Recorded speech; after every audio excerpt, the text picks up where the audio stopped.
So yun guys, magbibitaw tayo ulit. Part 2. Ito rin yung binitawan natin nung nakaraan. Ilang minutes yung nakaraan?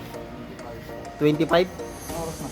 25 minutes yung nakaraan. Ngayon, bibitawan ulit. 10:01. Ayun yung isa guys. Yun pa rin yung binitawan nung nakaraan. Paano? Banawe. So may isa pa dito.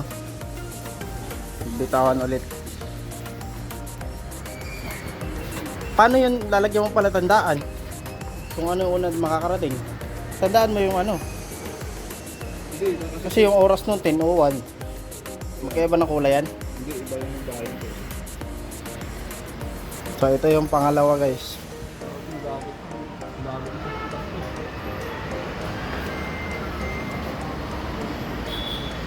Doon tindaan eh. So binitawan yung isa 10:02. 1 minute lang diferensya. So antayin natin yung ano update nun mamaya.